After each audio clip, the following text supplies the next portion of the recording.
about which talk was which, and I know Omar has seen me give popular talks about cosmology in the past. I stopped doing that a few years ago because we stopped having a lot of really interesting new data that were pretty to show, beautiful pictures, but most importantly, we had a lot of young scholars, graduate students and postdocs that needed to go out and give talks and give jobs.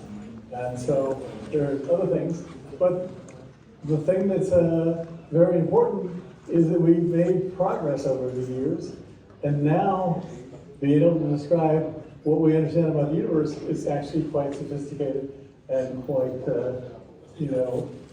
developed in terms of what's going on. It's looking like other branches of physics.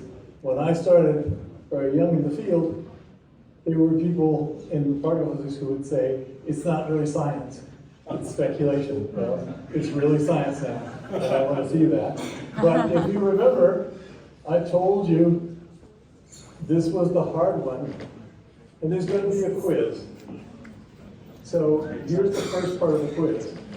So you can be thinking about it, because you got to produce the results at the end. So this is a quantum computing quiz, or quantum physics quiz question, which is, I told you this one will be on the exam, and lock the doors, because you guys can't get out unless you get a high score. You got to keep staying here and studying.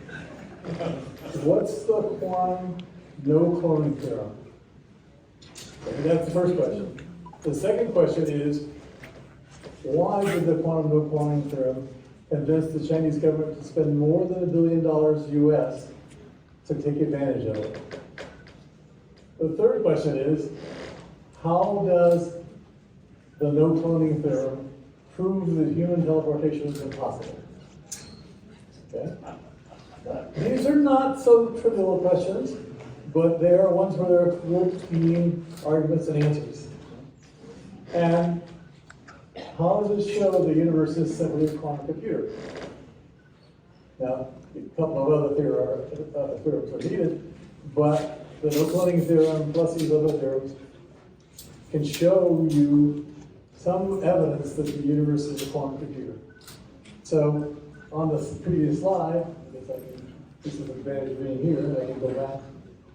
I had way down in the corner, the universe is a quantum computer, the biggest one, the best one, right?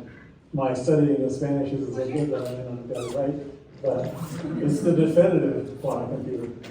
So that's the first half of the quiz. And you can say, how come I, as a science student at Sinaloa, Universidad, why should I have to know the answer to that? The answer is, why 50 years ago did I have to know how a transistor worked, right? And how did I have to know what was going to become computers and computer programming and so forth? This is the bread and butter of what's going to run your life in the future, and you're not going to get away with it by teleporting away. You know, when Alice and Bob do their experiments, they're not necessarily going to get the answer you think they're going to get. And you've got to know that, and you understand that, because that's how the things in your pocket, like your cell phone, are going to work. Okay, so are you challenged yet? Are you thinking about these questions? Because we've got to answer them. Well, let's do the standard cosmology stuff. We start simple and speed up until you're a Wile E. Coyote over the cliff, and you're looking down at the Grand Canyon. That's what's going to happen here. Okay? So what we understand about cosmology didn't start that long ago, right? Here's Edwin Hubble. Nice picture of his face. That picture of him sitting at the biggest telescope in the world in those days, and looking through the lenses and taking photographic pictures. That's what was going on. But he started making observations in the 1920s, about the same time that the Institute of Europe looking at LMR was founded, a few years later. And he discovered stars in the nebula, that is, the Andromeda Nebula. In those days, people thought it was part of the star group that's our galaxy. He found these safety variables there, and he knew from the work of Henrietta Leavitt, who's pictured down there at the bottom, that there was a period luminosity relationship. The brightness of the separate variable depended literally, or almost literally, on the, it's a straight line on the light bulb, on the length of the period of the oscillations. And so he was able to do that, look at the Andromeda Galaxy and see the periods of the separate variables, and therefore, by using separate variables that are nearby, able to estimate that the Andromeda Galaxy was 10 times as far away as any of the nearby stars, any of the stars that were well known to be in our own galaxy. And therefore, there were galaxies besides our galaxy. So that is pretty amazing. We know that this is the Andromeda Nebula is about 2.3 million light years. We know the characteristic size of our own galaxy is about 100,000 light years. So this is quite far away. We know some other things about it. It's unusual in other ways, but this is the beginning of them understanding that we didn't live in an island universe. Those of you philosophers might know Immanuel Kant, very famous for many things. Well, he was famous for the idea of the island universe, right? Well, this is proof we didn't live in an island universe. There's plenty of islands. Okay. So here's Hubble's data. He went out and looked at all the nebula that he could find, and he plotted an estimate of the distance to the nebula versus the apparent velocity they're moving away, which I'll talk about how he measured the redshift, how he measured that. And he makes the plot that looks like this, and he looks, you'll see the redshift, you see how, and what this is a marker, you'll see the series of lines there. You see doublet, doublet, doublet, doublet, doublet. They move towards the red the further away the object was.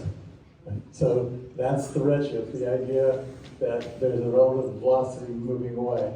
Now, in fact, we think it's due to the expansion of the universe that expands the wavelength of light, but it's the redshift. The lines that you see are moved to the redshift. So you look at the patterns of lines, you see the same patterns. Line, line, double line, multiple lines. Right? You see that the next one the same way, but it shifts to the red and so forth. So you make a plot, estimate the distance, and you make a plot, and you get this thing. And he had the temerity, being an astronomer, so this is for the 3 astronomers here, you know, he declared a universal law that there's a linear relationship between the distance away something is and its velocity moving away from us.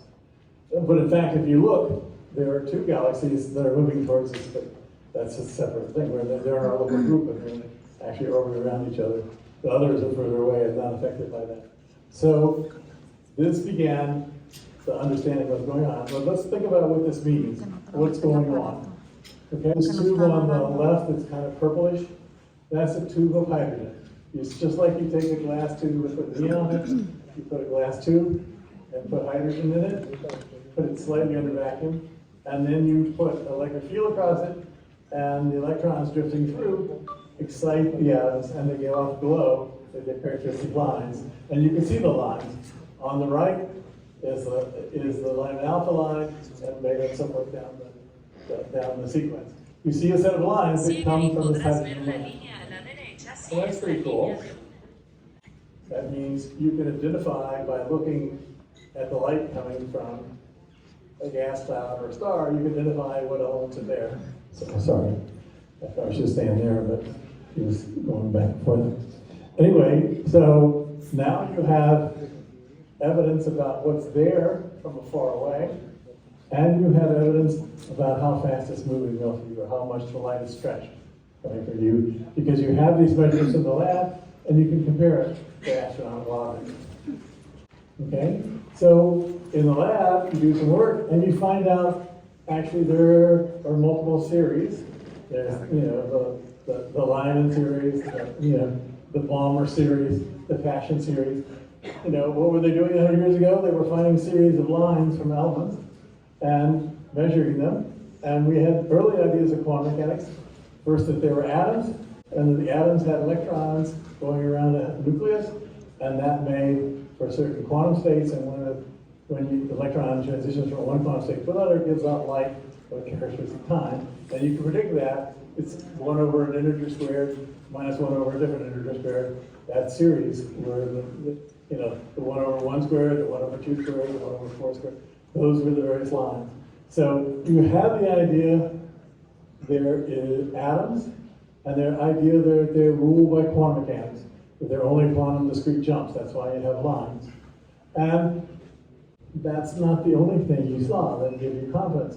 If you put that hydrogen or other elements like neon or carbon, whatever, you put them in a magnetic field, you find those lines split. It's called a fine, the fine structure. The lines split, and that's because the electrons are either spin up or spin down, because quantum mechanics tells you they're one. And so if it's spin up, the magnetic field affects it one way. If it's spin down, the magnetic field affects it the other way, and you get the splitting that goes on. So you have the core structure, and you have the fine structure, and when you look even more deeply, you have what's called a hyperfine structure that has to do with the relationship between the spin of the nucleus and the spin of the electrons. That's an additional kind of thing. And each of those is order of magnitude different in terms of their structure. So what we see here, you see the neon lines, but you can see other elements, calcium and carbon, are quite common to be seen in the spectrum from stars or from big vast stars. So you see all these elements are out there, you see their individual atoms, you see their behavior as quantiles. So this is the beginning of the slippery slope to you getting to know Columbia theorem.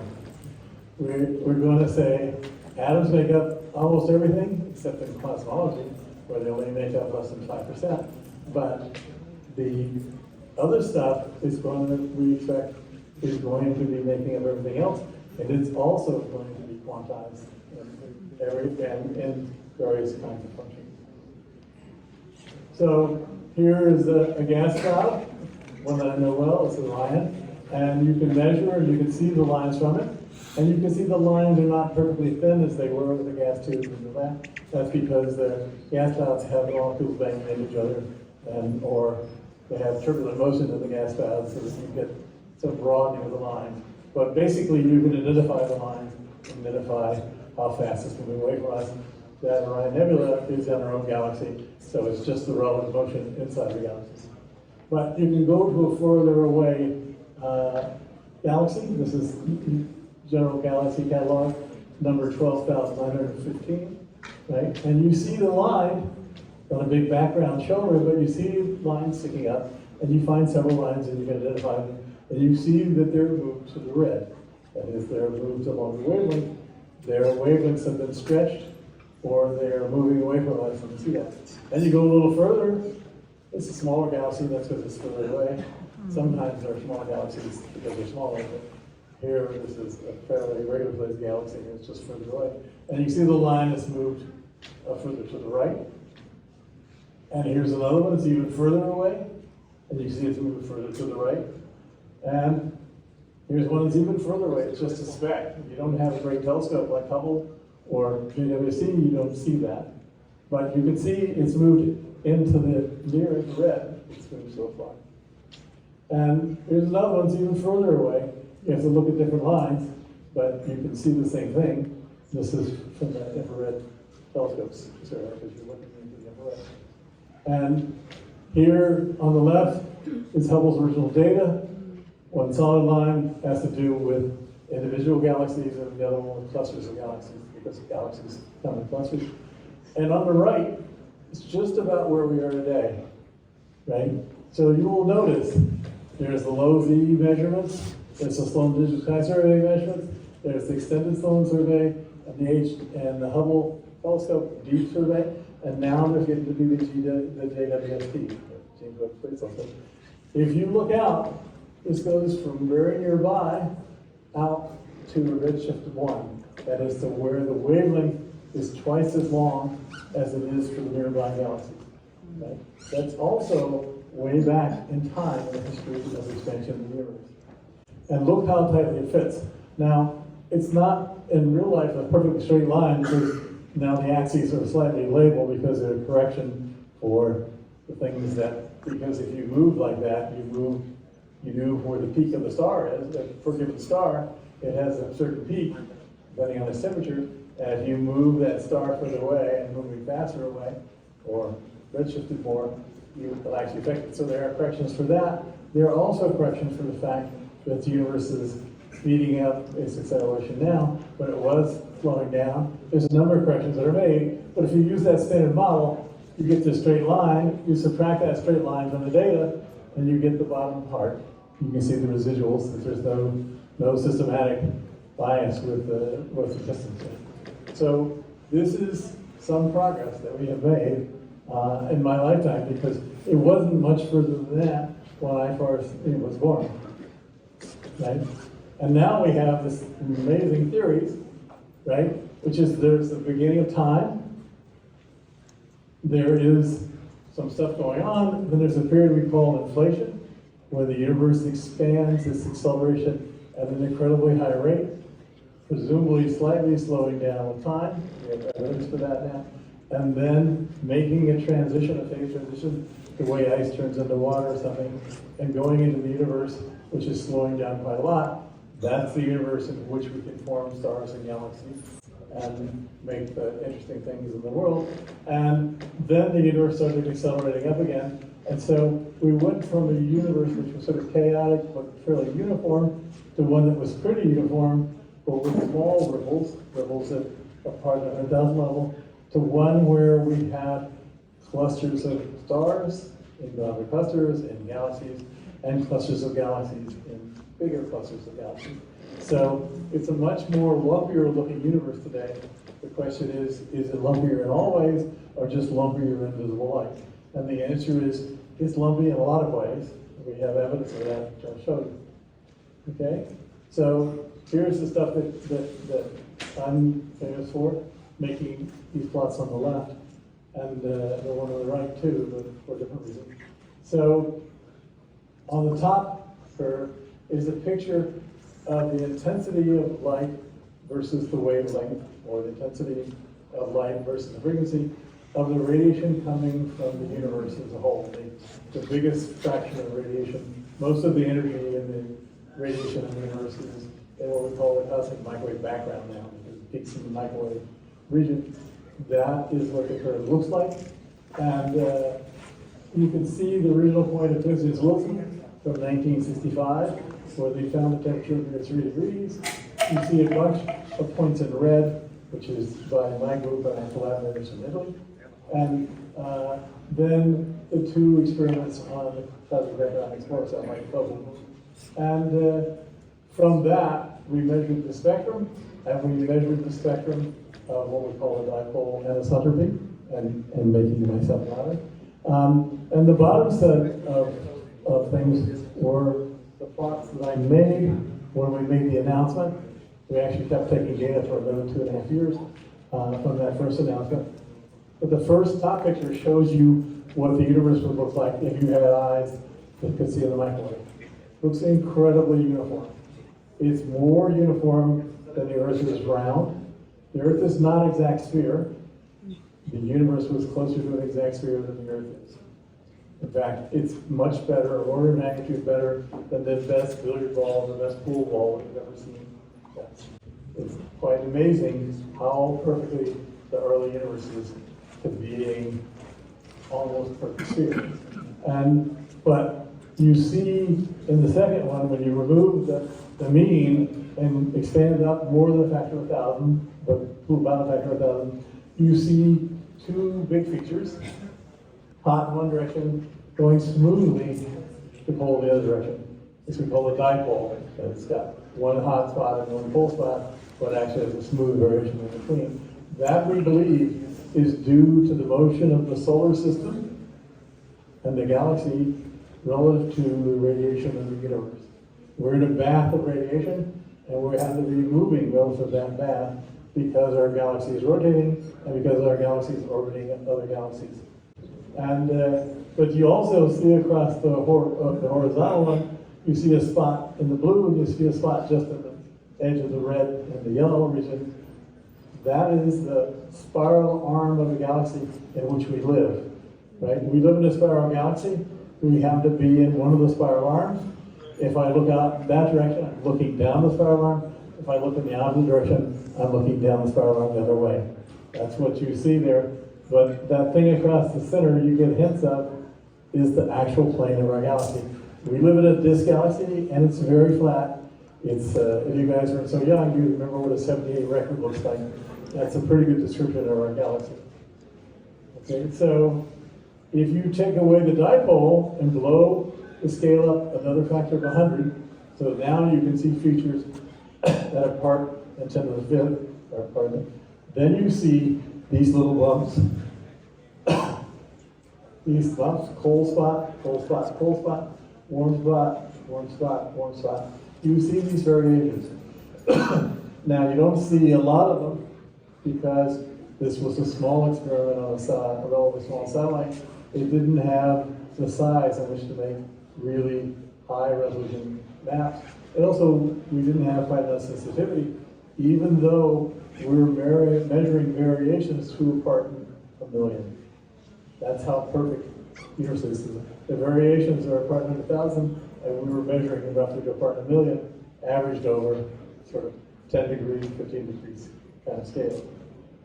Okay. So from that, we took a lesson from Hubble, and we said, all right, we know the whole universe, right? From beginning to end. There is the Big Bang, beginning, and we have this point where we have inflation, and the universe accelerates up to a really high speed, and slows down and slows down and slows down. It's like you got in your car and you floored it, and you let off the accelerator. It takes a while to slow down. During the slow down period, that's when a lot of things happen in terms of what's going on. But at the end, you'll see something else funny is happening. The universe is beginning to expand more rapidly. That we call the dark energy, but what it really is an increased rate of expansion going on in the present epoch of the universe. And for the last billion or so years, it's been moving apart faster and faster. So the large scale structure for all the small scale structure formation, and then the large scale structure formation all took place up to about here.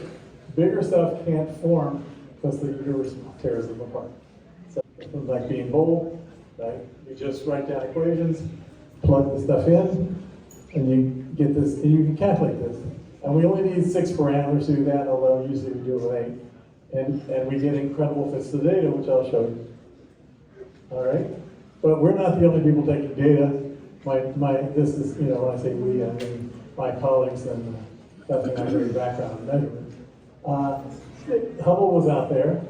Now, Hubble looks back in time, and they like to think they look really at the early universe, but they're not even in second place now in the JWT is up. They look out to a redshift of 1, and can see pretty much normal galaxies. So redshift of 1, the universe is half the size of it now. And the Hubble Ultra Deep Field, where they exposed for a very, very long time, can go out, you know, to you know, almost twice as far, but not quite twice as far. And then there's a whole bunch of stuff going on about the first galaxies being formed and whatever. Well, JWST is trying to probe this region right here. And with the CMB, we've been probing this region right here, right out as far away as we can see in the universe that it becomes opaque. The light. You have to think about other things. Okay? So now we can take the data, and we make a plot of what's the fraction of the critical density is in mass, and what's the fraction in dark energy or cosmological constant. They all turn out to get roughly the same answer in first order. And you can see that the cosmic microwave background says we lie along this line. Here's a flat universe. We theorists have a prejudice that the universe is flat. Much easier. You know, it's like Christopher Columbus will never start out in this universe because it's going to fall off the edge, but there won't be the edge because it goes on first. And then you can look at the supernova that say, yes, the universe is accelerating, and therefore it must lie along this axis. And then you can look at what are called baryon acoustic oscillations. I'll mention them more briefly. But the fact is, the light is so powerful in the early universe, it just drives the electrons around, and that drags the protons and the helium nuclei with it. So there are oscillations caused by the photon pressure and the baryons being loading, gravitational loading, so it's like a spring, and you get acoustic oscillations. And that tells you the answer is somewhere around, 35–40% in matter, and around 70% in, well, sorry, 65% in dark energy, right? And the baryons are only a tiny fraction, because I'll show you, or maybe I won't, I don't have time, that it doesn't, the baryons can't do more than a few percent. The dark matter has to be something besides the ordinary matter which we're made out of. The ordinary matter which this room is made out of, they're in the stage there. They're just not, they're not what the universe is. And then you can do the same thing here using the supernova, the CMV, this is slightly newer data, and I forgot which one this one is. Should have a line. Well, yeah, clusters. So people who didn't like the baryon, physical baryon oscillations, clusters give you the same answer, but it's not a surprise because the clusters in the baryonic oscillations are tightly linked. All right, so we have this sort of model, and this is not really up to date, but I like it because it's a nice picture, that dark energy dominates the energy budget of the universe. The dark matter is the next big thing, and then the stuff that we know and love, it's only a small percentage, right? So, the free hydrogen and helium, the stuff that's left over from the beginning of the universe, the stuff that stars get made out of, it's mostly out there free. A lot of it's between galaxies and so on. And it makes up roughly 4%. And stars make up about 0.5%. The things that astronomers look out at love and see, because light comes from them and they can see the telescope, they make up 0.5% of the energy budget of the universe. And then you can look, there are people who wanted to have neutrinos, and maybe 30% or less. It's a little hard to say, we're still trying to determine neutrino mass exactly. And the heavy elements, the stuff that's in this room, to astronomers, heavy elements are anything heavier than hydrogen and helium, right? The stuff that's in this room, it makes up less than 3 parts in 10,000 of the total energy budget of the universe. We like it. It's pretty. It's nice to have, and it's what I'm made of. It's it's good, but it's not the we're not the center of the universe. Okay, here's another equation. That is, if I showed you general relativity equations, it's a bunch of coupled differential equations. It's the 4 dimensions. It's a 4 by 4 dimensions coupled equations. However, you can simplify that a lot by assuming that the universe is isotropic or isotropically homogeneous, and you reduce it down to where you have only 2 equations, right? And this Alexander Friedman, who is a very good calculator and a person who was interested in the weather in the Soviet Union at the time, he wrote, he analyzed Einstein's equation in a simple symmetric case, and he wrote down these equations that basically says the Hubble expansion rate minus the gravitational potential is equal to a constant over the scale size of the universe. And the other thing he said is the acceleration divided by the scale size of the universe is just equal to 4 pi g over 3 minus times rho plus 3p. That rho plus 3p is really important. We always think of the thing decelerating because of the energy density out there. But if there's any kind of pressure, this negative pressure, you can switch the sign of the signal, and instead of slowing down, you can be accelerating. So that's an issue. We think he has accelerated at least twice in his lifetime. We therefore needed something that produces negative pressure. So that's cool. What's negative pressure? Well, for those of you that know engineering, it's tension. A rubber band has negative pressure.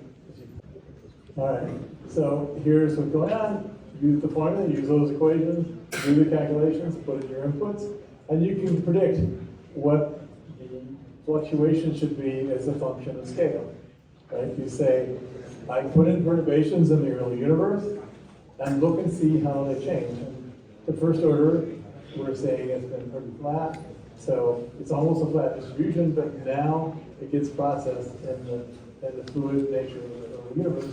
And so there is a flat here where you're almost seeing the parameter fluctuations.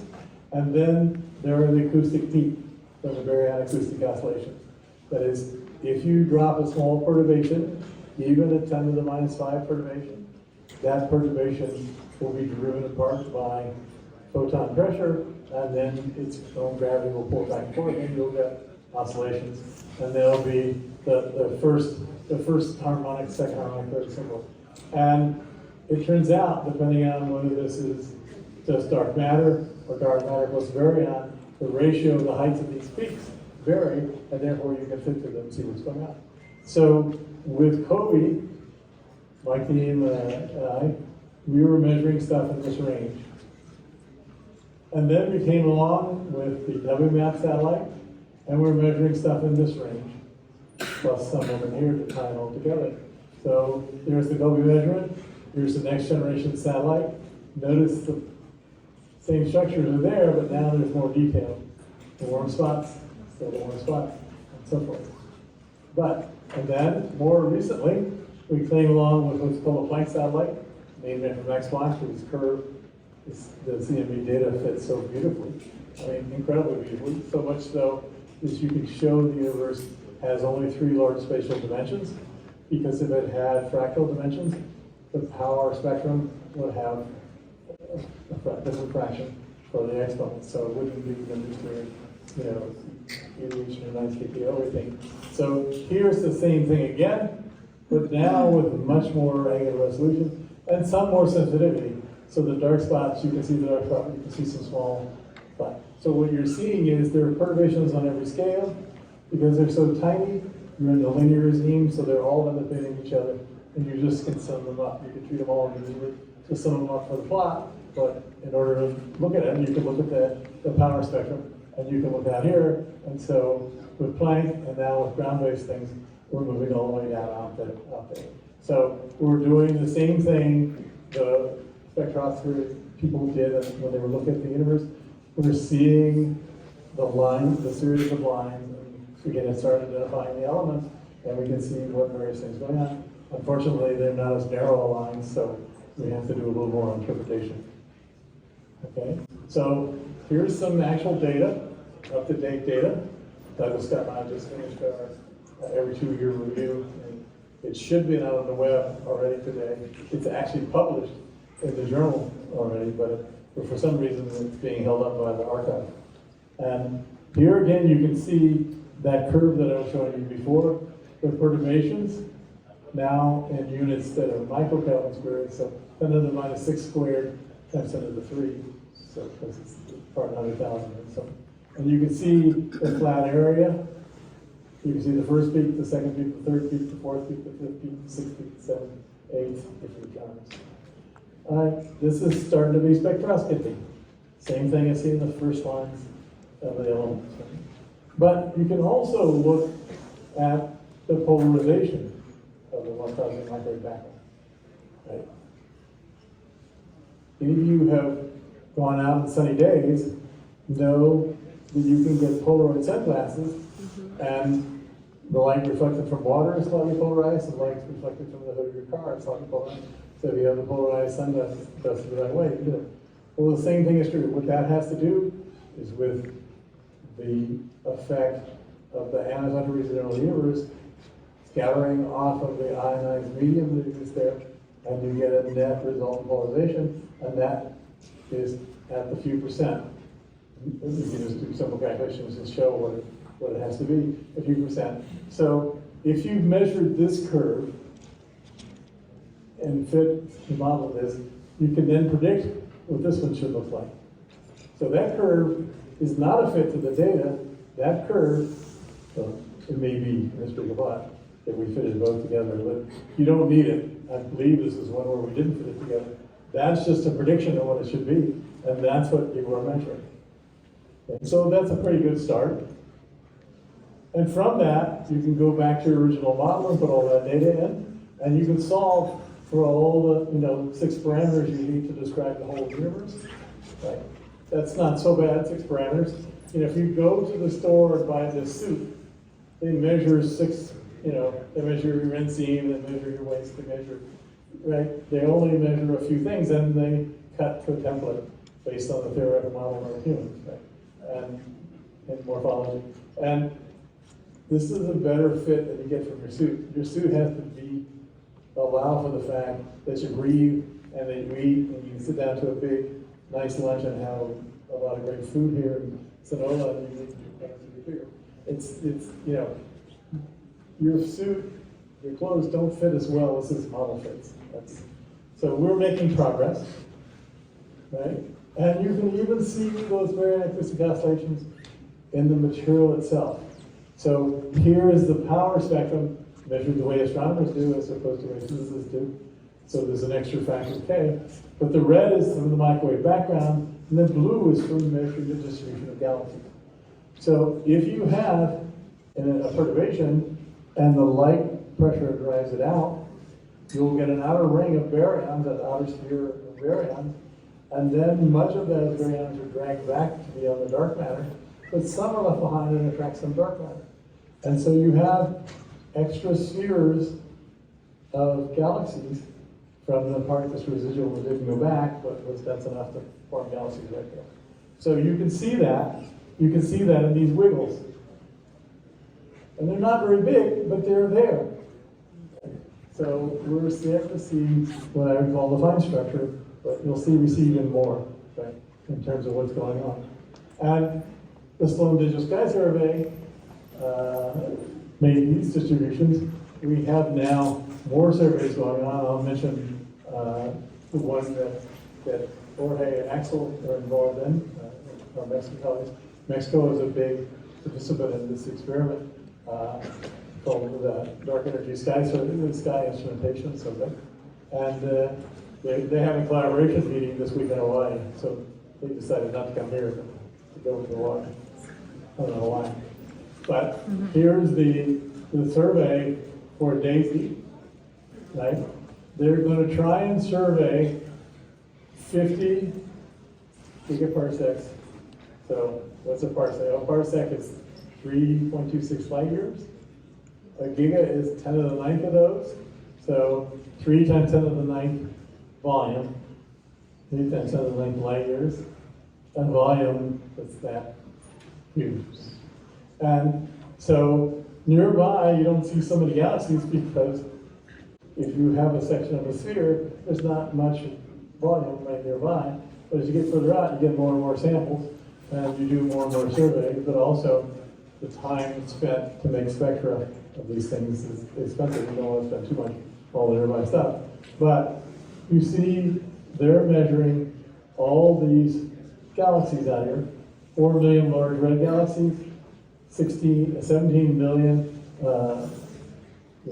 sort of extra-luminous bright galaxies, and 2.4 million quasi-stellar objects.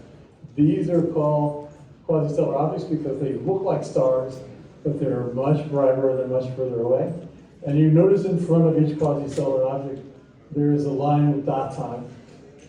What that is if you have a really bright source, and you have some gas and dust and material that haven't fallen in to create a galaxy yet, you could still detect them being there by seeing them in absorption. So what these lines are the absorption lines of the light from the quasars. There's 2.4 million of them. And the survey is a little over half done now. There's a collaboration meeting that's going on to talk about who's manning the shifts or whatever it is, but also about the papers that's done to go on. So I showed you on the bottom over here, here's time, here's the number of galaxies surveyed. It's Moore's Law. I'll show you there's several Moore's Law in cosmology, and you got to do that because if the universe is accelerating, galaxies are going to go out on the horizon. If you don't get them all measured now, you're not going to get them all measured. Okay, so here is looking at the furthest distance. We had COVID back in '92. 10 years later, we had WMAP, much more resolution. Another 10 years later, we had Planck. And now we have a bunch of ground-based observatories. And in roughly 2027, it's going to be a Lightsberg satellite It's going to be launched by the Japanese, but it has international collaboration. And those are going to be making continued improved measurements over what we've got really good, because there is more detail there. It's just like when you look at the fine structure constant, high for fine structure. There's more information there when you look deeper. Okay, so here are the experiments. These are experiments. This is the Planck satellite. This is a around Antarctica balloon experiment. This is the facility in Antarctica. I have to tell you, when I went there, none of this stuff was there the first time I went there.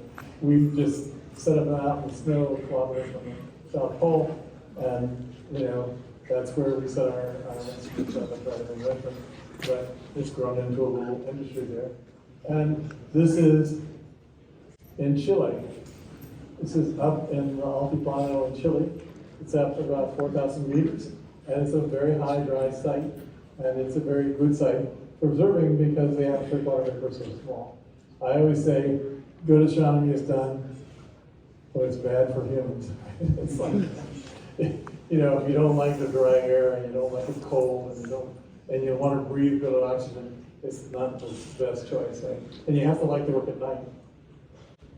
So there are issues that we are working with very much, and that is there are possible patterns in the polarization of the cosmic microwave background that can tell you a lot more about what went on in the early universe, because the polarization comes from perturbations. The perturbations of everything that we've seen and predicted so far are scalar perturbations. They just show up in the time component of the general relativity equation. And the 0, 0, or whatever you want to call it. But there can be vector components and there can be tensor components. The tensor components, when they come in the horizon, become gravity waves. When they're outside of the horizon, are tensor distortions of space-time. They again are going to be small, and their size is driven by what the fluctuation, what the energy scale of inflation is, and anything about the nature of inflation is going on. But it should be smaller than the scalar perturbations, because the scalar perturbations, we believe, are due to fluctuations in the field that drive the expansion of the inflationary field. And so we're looking for polarization patterns that are either got a mode that looks like this, that is derivative of the scalar potential, or there's something that's a curl of some kind of vector potential. So there's a huge difference between these two. One of them, just density perturbations, it's a scalar perturbation field, and the gradient of that can give you this kind of stuff. But to get the vector perturbations, you need, to tensor perturbations, you need to have a vector field. So it's very much like the electric field comes from this charge, or the magnetic field, which comes from a current, which is a direction and magnitude. It's a vector, and it's a vector potential. So the perturbation, when it turns into a gravity wave, looks like that thing. It always crashes my other computer, but somehow this one likes it. So people are trying to measure the E mode polarization and the V mode polarization, because they tell you what kind of distortions there were in space-time when the universe was made. Now, that seems like fun. But there's another thing that goes on, that the gravitations waves in the universe will come to the present. They propagate through space as waves, and they will come into the present. And you will show up in other things with sensors you can dial. So some of you may have heard there are something that I proposed to do 25 years ago, use the fact that we know there are some very groups of pulsars out there that you can observe. They're spinning relatively rapidly, and you can observe, and you can look and see what's going on. If a gravity passes by, their relative distance changes, and you could look for gravity waves in this thing. And as some of you may know, the pulsar timing array people have claimed to see gravity wave residual, sort of the background sea of gravity waves left over from black holes merging and from the early universe. there we may start to need to know the spectrum, so they need to take data for more years. But they already have like 8 years worth of data, and so you would like to get about 20 years worth of data to do these kind of fits. Because what's the scale of these things? Well, these guys have oscillations that are on the scale of tens of years. Right. So here is the curve that Douglas Scott and I made, and our paper should already be on the archive, but somehow I haven't seen it yet. And here's a curve that we make where we look at the stuff from the scalar perturbations on the left side, over here. So the TT, the correspondence between the temperature and the E mode, and they're 90 degrees out, so the red ones are when they're out, and the ones when they're positive. And then the prediction for the BB caused by the fact the cosmic microwave background's lens, it's lens, and because it's lens, it changes the angle of approach, which changes the E mode pattern into a B mode pattern. So these are things you can predict and you can look for. And you know, on the other side is the tensor mode, what will come from the perturbation of space and time itself. And you'll see this kind of distribution, the TT, the TE, and the BB due to the tensor modes. And there are the data. You can see this side, it fits. Right? You know the primary signal, the fine signal, and eventually the hyperfine signal will show up there. In our new, oops, I'm going to show, this is the part where JAXA is supposed to be, there's the light burst after. This is the new plot. We had to reduce this side by a factor of 10. Right? If you go back and look backwards, you see here, we had this guy way up at this level. Now, we've got it down another order of magnitude. That's because the measurements are starting to cut us down. And the universe is more perfect in terms of space-time than we thought it would be, even though the scalar field is creating the perturbations at the 10⁻⁵ level. So we're making progress, right? And so there's another thing that we have made progress on fairly recently, and that is, here's the average of the mass between us and the beginning of the universe. The light's coming from the cosmic microwave background. If you really understand what those signals should look like, you will see them lensed, gravitational lensed by the intervening mass, and then you can deconstruct that and figure out what the masses are because you think you know what the beginning of the universe is like. So there's a certain ego and boldness there, but it seems to be coming out pretty right. And that's an actual map of the mass that things are coming through. And you can see the kind of scale.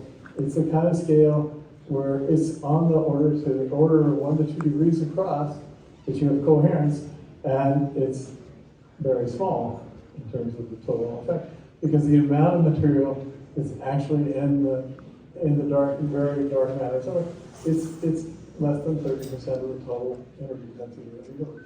Most of the universe is still open flat. So here's another Moore's law over here. This is the year. This is the effective sensitivity of cosmic microwave background and stuff.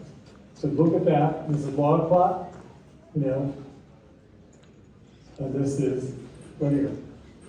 So that's Moore's law for you. Just like the number of galaxies being surveyed, just like microprocessor, how fast microprocessors are working. Also, how well microground detectors are behaving, how much more sensitive we can get. So, unfortunately, the bureaucrats have now taken over, so they call stuff that's happening next stage 4 kinds of experiments. That's actually slowed things down a lot because they no longer used. So, we were making progress at about double the rate we are now in previous years, but because the bureaucracy has gotten involved in it, but scale experiments have gotten bigger, the things, it's come through. So the generation CMS4, there's predictions about when it's supposed to happen and what's going to go on. Of course, the reviews and the COVID have slowed things down, but it's still moving forward at a pretty high rate. And people are doing that because the sensitivity is going to be improving, the number of detectors is going to be improving, the number of things you could do, like how many neutrinos there are, how, what the sum of the neutrino masses is, what the details are about the dark matter. Turns out you can study the dark matter with a cosmological background if you spend enough time and energy doing it. And here are some examples. Here's that site that is the site up in Argentina, up high in the mountains of Argentina. This is what it looks like, and it's undergoing process. But eventually it will have another city, like the city at the South Pole, that's got the stage 4 kind of operations in it. So down below you see the South Pole. It's got a 10-meter telescope, it's got the bicep detectors, it's got the Keck array, and it's got the upgraded bicep detectors. And this is sitting on, I forget how many, 2 kilometers of ice. It's a high glacier, and it's very dry there. It's quite amazing. All right. So that's the critical thing. The main variation is water vapor. So where on the Earth is there not much water vapor? Well, the answer is Antarctica, because it's frozen. Chile, the Andes, a little bit of Argentina. That's a place. That's why those 2 things are there. There's another place here in Tibet, in the rain shadow of the big mountain range in Tibet. And it used to be Greenland. And some of you might have noticed that people driving their vehicles around is causing Greenland to melt. And so Greenland's not such a good choice to go to. I'm running behind, but I thought it'd be interesting for you to know, because this is also east-west stress going on. So here are the main Himalayas. And here's India down here, China over there, Tibet somewhere in the middle, and here is the site. Okay. Well, the Chinese have taken this very seriously. They're building a site where they're going to have 2 major telescopes, and they're going to have these big CMB experiments. The telescopes are huge. The Chinese are willing to spend the money to do that. Okay, and here's where the site is. They're high mountains, and they're very dry mountains because they're in rain shadow of the Himalayas. But they have already built, this was from 2019, they've already built a little, facility to do putting together instrumentation and for people to work and so forth. And the proposal was that year they were going to put the first generation of stuff in. They actually bought from one of the South Pole sites their instrumentation to get set up to get started, so that the people there at Bicep could make the second generation Bicep. They needed money to do that, so there was a deal made on that. And supposedly, during what turned out to be COVID shutdown, they were going to go to the second generation. A couple of things happened. COVID happened. Also, the tension between East and West, and the U.S. put a lot of pressure on the people who were building instrumentation for them in the United States not to provide that instrumentation to them. So they've been trying to build stuff on their own, because it's not impossible to build, but it's going on. So just before the COVID shutdown, here's the crew at the at the LA site, and you can see the Himalayas in the background. Right? It's they're not as dry mountains. You can see snow on them. Right? Now, when climate change comes, it's going to get drier. So we'll see. Right? And why does this matter? Well, from the South Pole, you can see up to about here. If you stretch it, you have to swing around, look at it. If you go in the Atacama Desert, you can see from here down to here some overlap, so at least you can match it together. But if you had LICBT, it can see down fairly far and up fairly north. You need a green tent to get the rest of it, but you can do it. But you need to see more of the sky, because we believe the universe is pretty much dominated by quantum fluctuations. And because of that, the more samples you have, the better result you get. So here's from Planck, from Planck, this is a dust map. And so it turned out that the Bicep people have picked pretty good parts of the sky, but not perfect.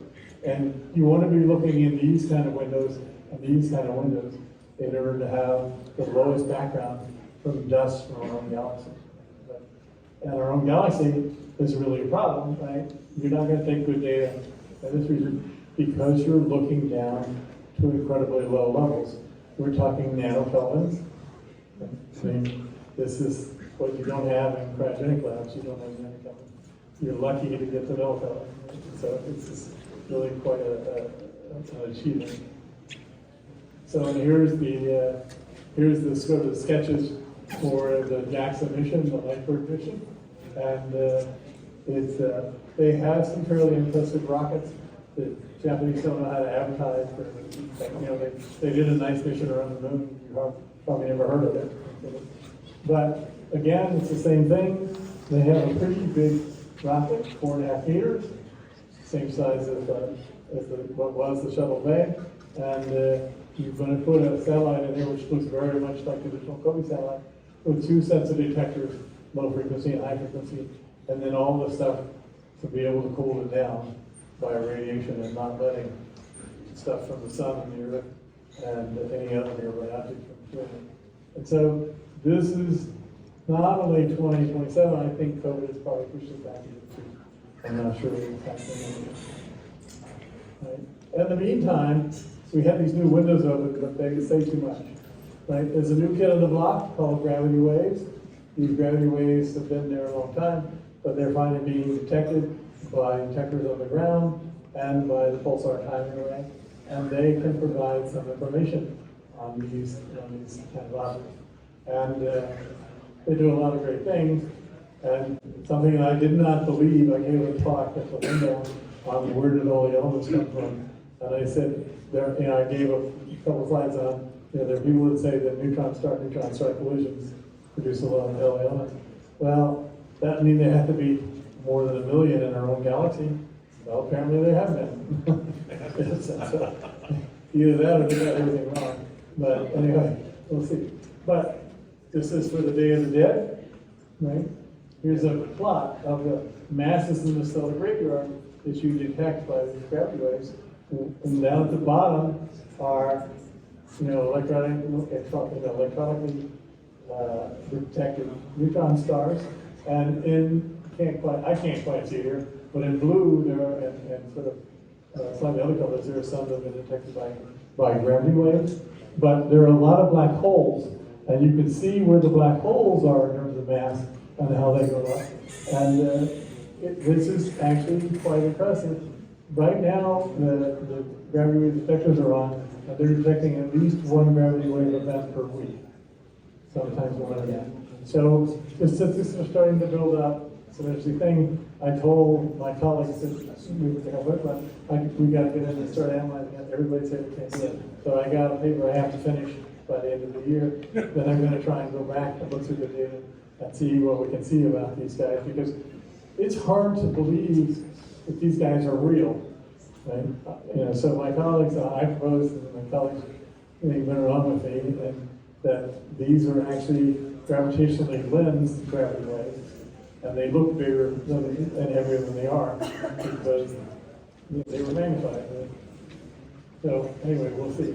And so here's the hot new kid on the block, at least for now. This is the James Webb Space Telescope, and this is big. It's about 6 times as big as Hubble, right? So if you had a person standing there, it would be about this tall. This is all the sun shield with all the radiators to the side to get the heat away. And this is the telescope, and it had to unfold. It had to go out inside the thing. It was about 4 or 5 meters, more than, well, it's 4.5 meters, but it's about 5 meters because you had room to not come up. And then unfold and assemble itself in space and be aligned to optical kind of quality. But it needs to be, so it should be more sensitive than Hubble by a factor of 5 or 6 at the same wavelength, but it's also designed to work at longer wavelengths, and so it's lambda over d, so it's twice the wavelength, you get half the resolution. But it's still 5 or 6 times better than Hubble times divided by 2. And so a lot of stuff is going on, and I have, unfortunately, they keep releasing the data like crazy to everybody, so you guys can analyze it too. But I have a poor grad student and postdoc who I'm trying to train to do it right, and there are people rushing their papers out too fast, so I'm complaining about it. But here's an example. right? There's a Hubble picture of a piece of sky, and a JWST picture of a piece of sky. And there are handy arrows to guide your eye that show you galaxies that you can see in JWST and you can't see with Hubble. Now, this is an ad for JWST, but it's also an actual benefit to JWST. We can now see further than at Hubble level field. We can see galaxies even earlier. And one of the surprises we're seeing, there seem to be too many early galaxies. Not a lot. Now, if they don't ruin the Big Bang Theory, what they do is they ruin the theory of galaxy formation. That people aren't getting galaxy formation right. So how do we do in our experiment?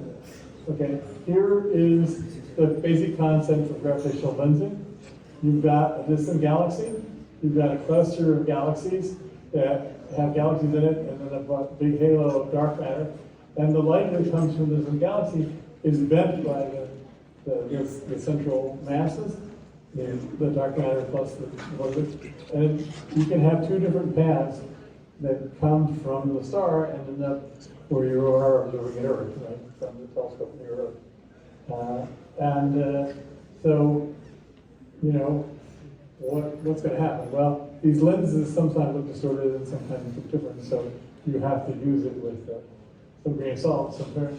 But we realized if we can find clusters of galaxies, we can use them as telescope extenders, or a telescope helper, to get better images of much greater distant galaxies. And also the nature of what the dark matter is inside. So there are two different objectives that we have with the project that we are undertaking. Okay, so here's the one about what the dark matter might be. Okay, so this is one you probably haven't heard about, but you don't have to make the dark matter out of weakly interacting massive particles. You can make the dark matter out of Bose-Einstein condensate of ultralight. By ultralight, I mean 10 to the minus 22 electron volts masses equivalent. MC squared is equal to 10 to the minus 22 eV. Whereas an electron is equal to half, 511 kiloelectron volts. So this is incredibly lighter, but because of that, it has a quantum mechanical wavelength, a constant wavelength, or a divided wavelength, which is on the scale size of the cores of galaxies. So you see that. You see a core of a galaxy, but you also see the waves in the structure of the Bose-Einstein condensate. And these are waves because it's a wave. It's a particle. It's a fluid. It will oscillate between kinetic and potential energy in a certain sense. And you will see that. You'll see these similar structures because each galaxy condensate has these filaments running between it. So you can look for the filaments. You can look for other things. So that's one of the things that George Smoot. So it's an Italian postdoc in Hong Kong. But so the earliest known galaxies, well, there's a bunch of new ones from the JWST. I didn't believe the early ones because a lot of them were wrong, but some of these I do believe because they have spectroscopes. And so there's just these spots on the sky where the gravitational lens is drawing your attention. You detect it. There's enough light that you can prime and get a spectrograph to measure it. It takes a lot more light to get a spectrograph to spread the light out on the wavelength. And then you can try and see it. And so some of these are actually confirmed to be in a redshift of 8, 9, and 10. That means when the universe was 10 times smaller than it is now, that means more than 10 times younger than it is now. Really early in the universe. And some of these galaxies have some advanced elements in it. And some of them look more folded up and more compressed than they should be, according to just making them from scratch. So we'll see. Now, the other thing that JWST can do is they can measure the spectra from planets to go, I'm running out of time. I want to get the quiz. You're trying to save the students. Okay. You can look with JWST and do spectra. It takes a little longer. The detectors aren't quite as good. But you can do that, and if you did it for the Earth, you would get this kind of curve. But you can do it for other planets, and you can look to see what's going on in the atmosphere. And so now you've got to figure out what's the sign of volcanic activity on the thing, or what's the sign of biological activity on the planet. So that's coming, and it will be coming soon, and half the papers will be wrong. Because there's no filter on the system, and people who think they got stuff can publish just as well as people who are checking it really carefully. So we got a universe. It's pretty interesting. And we start to know a hell of a lot about it. And you got to know physics to really appreciate what we know about it. There's a lot of nice pictures, but it's an amazing picture that how everything fits together, and you can calculate it. And I always told my students, it's not science if you can't calculate it. Now we can calculate it. Okay? Now the question is, are we missing some ingredients or something else? But we're not missing a lot. Okay, and we got a bunch of bright future. As long as the world doesn't implode immediately, we've got a bunch of instruments up and a bunch of instruments coming up that are going to be adding to their data sets. And this is not all of them. This is a lot of them that we'll see, but you see Lightbird seen in BS4 down there at the bottom. They got pushed back. They would have been here, but somehow bureaucracy and COVID have slowed them down quite a lot. And push them on. Okay, so here's the part that Omar says I have to stop for. And this is the part where I give you the quiz and I prove to you that the universe is a quantum computer and that you have to think if you are a simulation or you're real. Well, it doesn't really matter, but it's a little tricky thing. So let me go a little, can I go a little bit further? All right, here's part of the quiz. So the no cloning theorem, right, states that it's impossible to create an independent and identical copy of an arbitrary unknown quantum state. Right? So that has really profound implications for teleportation, for the universe, for you, right, and for quantum computing, right? If you can't do a copy, an identical copy of something, how can you do what you do normally in big computing, which is you do checkpoints. When a computer's been running and it's been running for a week, you don't just let it run for a week and see what the answer is. You take samples of the data along the way in case there's a crash or something, so you can restart the computation in the middle. You can't do that. There's a bunch of other things you can't do in quantum computing. Normally, if you have a noisy system, what you want to do is make a bunch of identical copies and run them all, and then vote when you get the results at the end, see if several of them agree. Right? If they're all different, then you think, well, clearly not a good calculation. And so it's it's just impossible to make an identical copy of something. Well, why would you spend $1 billion because of that? More than $1 billion. Well, you might want quantum computing a lot, but there's a whole branch of this stuff in quantum information theory, which is about quantum communication. The Chinese government was freaked out that the US government is really good at intercepting their messages and decoding them. And they got stung by it during the war in Kosovo, where the Chinese were helping out the Serbs and were doing various things, and somehow that corner of the embassy got bombed, which is a no-no. So, and then they started complaining about it, and they found out that these people had copies of the messages from Chinese leaders saying, do this thing. And so they got freaked out, and they want to be able to send messages without anybody can say, well, who else wants to do that? Well, you do when you make a bank transfer. You do when you want to make a deed transfer, right? You do when you know. It turns out everybody wants to be able to send messages that can't be decoded and intercepted. So it's even more than that. The Chinese like it because the no cloning theorem says you can detect if somebody tried to declone the message, or clone the message. So not only do you know you sent your message through, but you know that nobody else read it. So that's why they are interested in communication. So I'll skip on it. You guys got to be writing the correct answers down for your exam. Because this is actually relevant to what you're doing. Right? So here's another key point. Energy, matter, and information are equivalent.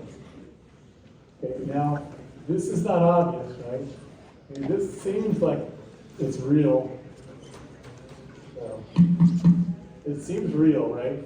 It doesn't seem like information like me talking, modeling in the air and something. It's, you know, I had to do something in order to get the information sent across. But why is matter different from energy? And why is energy different from information? If things are quantized, they're all intrinsically linked in a very serious way. And so, once you start thinking about the universe being a quantum computer, you need for everything to be information. Yeah. Maybe that's, you know, misleading you because, like I told you, there's at least 24 things that where people like the answer so much they get it even though they shouldn't. Right? So, but it's a cool idea, right?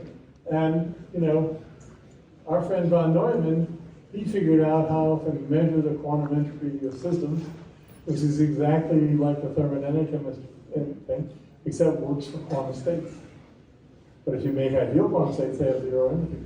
So there's a tricky thing going on here, because you want to be able to make perfect states in order to make all these things happen. So this is actually serious. It's actually going to affect your life, believe it or not. You know, the cosmology is going to affect your life, but the consequences of things we understand, that's going to affect the way you do your ranking, and probably turn your career around. You know, so, you know, you're not going to just come to go. I mean, it's just not. It's not going to be just photo recognition, or you know, you're going to be biometric proofs that depend on you solving a quantum equation. So, all right, we're going to be at the end of the slideshow because Omar won't let me give you the real exam. You guys. You